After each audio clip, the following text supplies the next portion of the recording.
नमस्कार। मेरे ज्योतिष के YouTube चैनल ज्योतिष ज्ञान गंगा पर आपका स्वागत है। और आज हम बहुत ही महत्वपूर्ण भाव, जिसके लिए प्रत्येक व्यक्ति सोचता है कि उसकी कुंडली में वह भाव बलवान हो, क्योंकि उस भाव के बगैर कुंडली का बल समाप्त हो जाता है।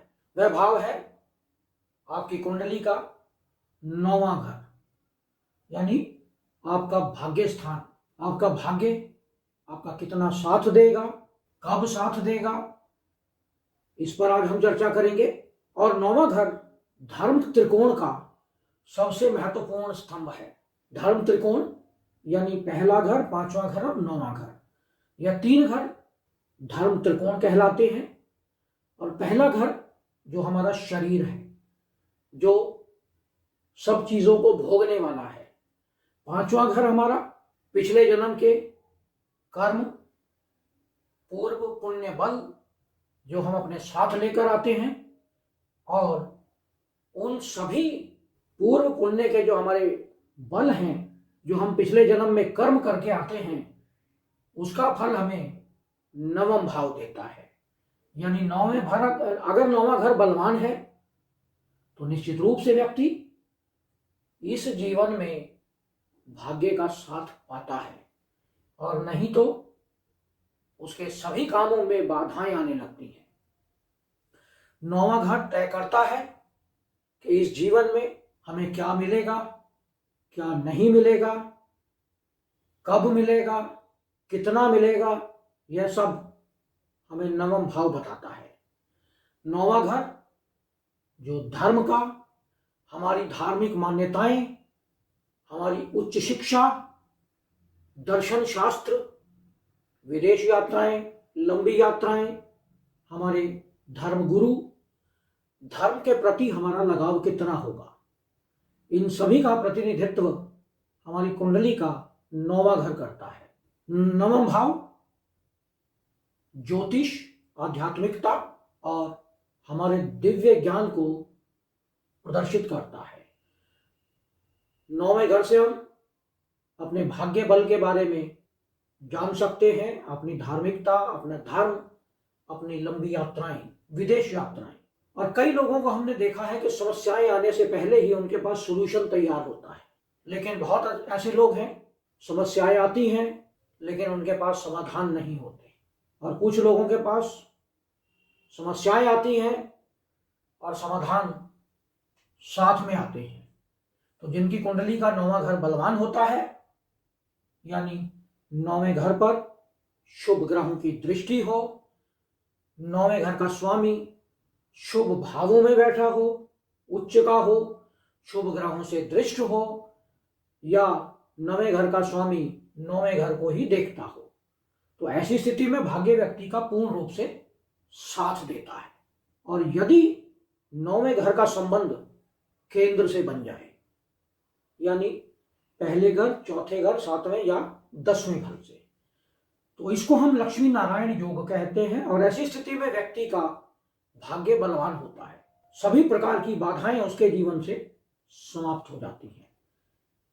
तो अगर हम ग्रहों की बात करें तो 9वें घर में यदि सूर्य बैठा हो, उच्च का हो, बलवान सूर्य हो, तो ऐसी स्थिति में विदेश यात्राएं देता है, विदेश में व्यक्ति को परमानेंट सेटलमेंट का योग देता है। धर्म और दर्शन शास्त्र की ओर व्यक्ति का झुकाव होता है। विदेशी संस्कृति को सीखने में व्यक्ति उत्सुक रहता है, अच्छी शिक्षा प्राप्त करता है, व्यक्ति का मान सम्मान बढ़ता है, व्यक्ति धर्म का ज्ञाता होता है, और विदेश में व्यक्ति सम्मानित होता है। यदि विदेश में व्यक्ति पढ़ने जाता है तो उसे कई प्रकार की स्कॉलरशिप मिल सकती है। बलवान होने पर संतान से सुख प्राप्त होता है, और साथ में संतान का भाग्य भी उदय होता है। यदि 9वें भाव में बैठा ग्रह पीड़ित हो तो पिता या अपने गुरुजनों से विवाद रहता है, और संतान से निराशा प्राप्त होती है, और शिक्षा में निश्चित रूप से बाधाएं उत्पन्न होती हैं। यदि 9वें घर में चंद्रमा हो तो व्यक्ति के लिए बहुत उत्तम स्थिति है, क्योंकि काल पुरुष की कुंडली में चंद्रमा केंद्र का स्वामी है और वह त्रिकोण में आ गया है। इसको लक्ष्मी नारायण योग भी कह सकते हैं। माँ के साथ ऐसे व्यक्तियों का बहुत अधिक लगाव होता है, बहुत अधिक अटैचमेंट रहता है, माँ का बहुत अधिक ध्यान रखते हैं ऐसे लोग। माँ से लाभ मिलता है, माँ की जितनी सेवा करते हैं उतना अधिक लाभ प्राप्त होता है। ऐसे लोग बहुत अधिक भावनात्मक होते हैं, भावुक होते हैं। दर्शन और अध्यात्म से इनको बहुत अधिक प्रेम होता है। धर्म के प्रति अत्यधिक झुकाव रहता है और प्रत्येक धर्म का ऐसे व्यक्ति आदर करते हैं, उसका सत्कार करते हैं। ऐसे व्यक्तियों की उच्च शिक्षा में कई बार बाधाएं आती हैं। लंबी यात्राओं के बहुत अच्छे योग बनते हैं और ऐसे लोग लंबी यात्राओं पर जाना पसंद भी करते हैं। ऐसे लोगों के अपने पिता के साथ बहुत अधिक मधुर संबंध होते हैं। ऐसे लोग अपने गुरुजनों की और धर्म गुरुओं की सेवा करते हैं, उनकी बहुत अधिक रिस्पेक्ट करते हैं। यदि 9वें घर में मंगल बैठ जाए तो व्यक्ति को अत्यधिक ऊर्जा से भर देता है। व्यक्ति में बहुत अधिक जोश और शक्ति होती है। व्यक्ति के अंदर शक्ति भरपूर होती है और उसमें अपार साहस होता है। यहाँ बैठकर व्यक्ति को मंगल अत्यधिक साहसी बना देता है। ऐसे लोग बहुत अच्छे स्पोर्ट्स पर्सन बन सकते हैं, खिलाड़ी बन सकते हैं। जनता को प्रभावित करने का नेतृत्व रखते हैं ऐसे लोग।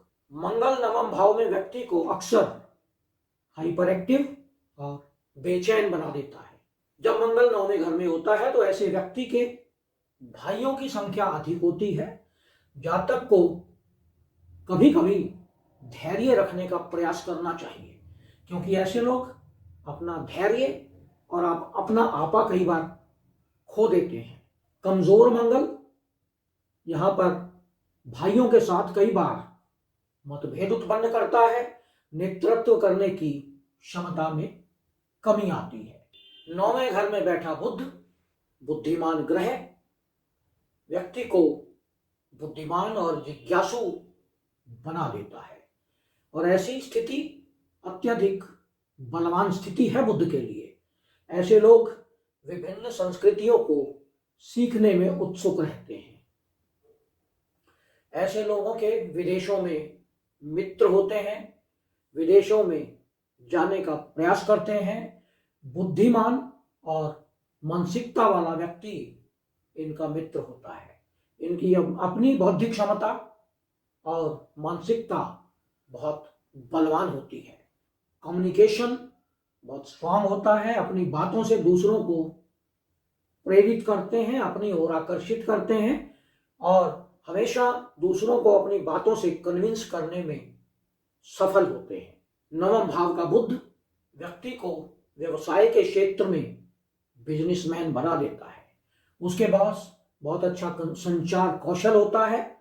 तर्क शक्ति ऐसे व्यक्तियों की अतुल्य होती है। बहुत निडर तरीके से और साहसी तरीके से अपनी बात को सामने वाले के सामने प्रस्तुत करते हैं। देवगुरु बृहस्पति के लिए 9वां घर उत्तम स्थान है।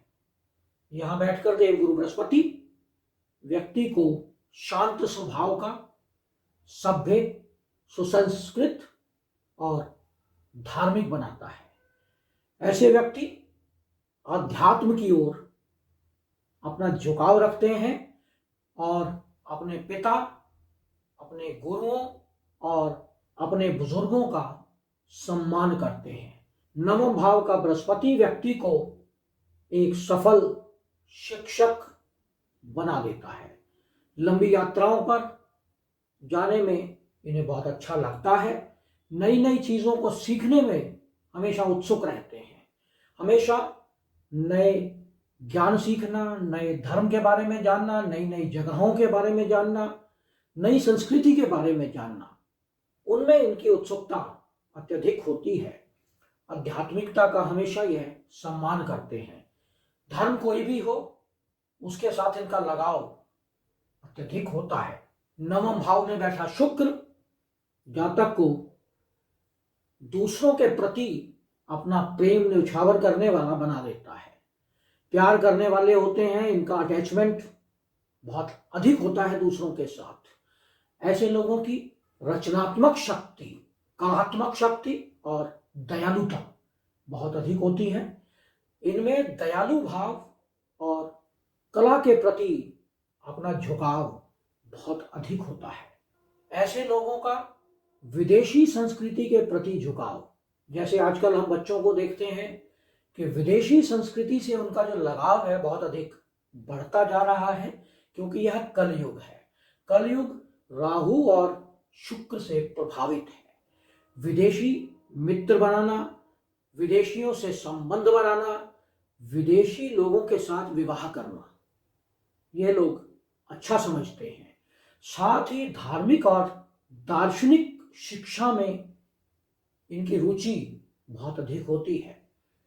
मूलतः जातक कला प्रेमी, आर्ट प्रेमी, म्यूजिक प्रेमी, मीडिया से संबंधित, आर्ट से संबंधित, टेलीविजन से संबंधित क्षेत्रों में इनका लगाव अधिक होता है। यदि नवम भाव में शनि बैठ जाता है तो ऐसे लोग न्याय प्रिय होते हैं, न्याय के लिए हमेशा संघर्षरत रहते हैं, बुद्धिमान होते हैं अत्यधिक, और उस बुद्धिमानी के कारण यह हमेशा सही निर्णय ले पाते हैं।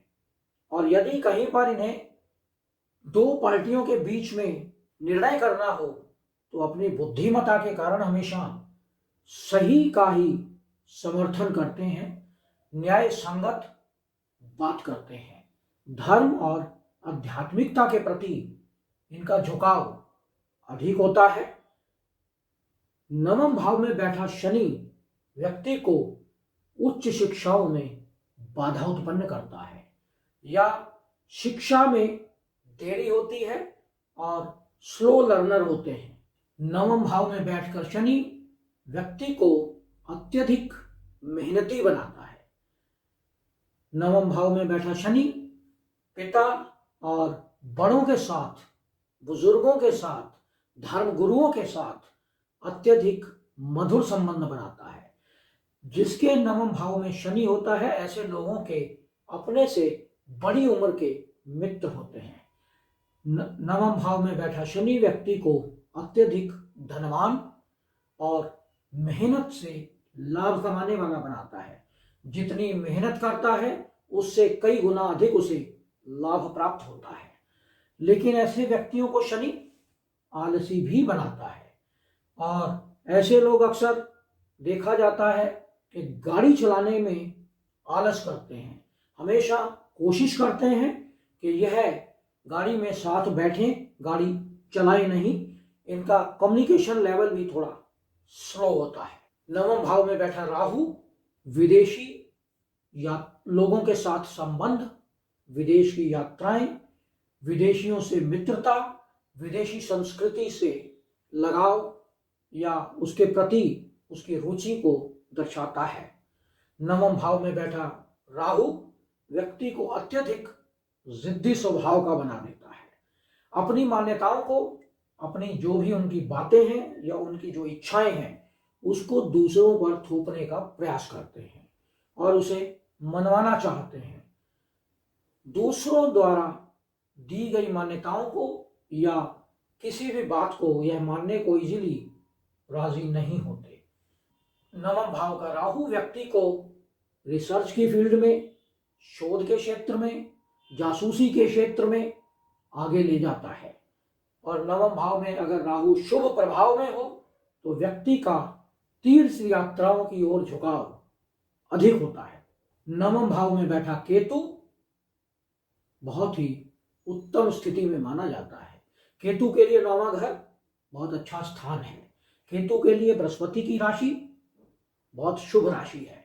ऐसे लोग अत्यधिक ईमानदार, ईश्वर के प्रति अपनी आस्था रखने वाले और धर्म के प्रति रुचि रखने वाले, अध्यात्म की ओर झुकाव रखने वाले। नवम भाव का केतु व्यक्ति को लीडिंग पोजीशन में लेकर जाता है और जो भी ग्रुप है उसके लिए अग्रणी स्थिति में केतु व्यक्ति को पहुंचा देता है, क्योंकि केतु झंडा है और व्यक्ति हमेशा झंडा लेकर आगे चलता है।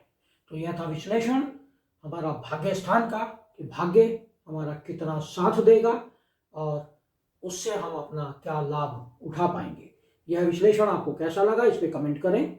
यदि आपने हमारे चैनल को सब्सक्राइब नहीं किया है तो इसे सब्सक्राइब करें, साथ में नोटिफिकेशन बेल को अवश्य दबाएं जिससे आने वाले सभी वीडियो आपको मिलते रहें। नमस्कार।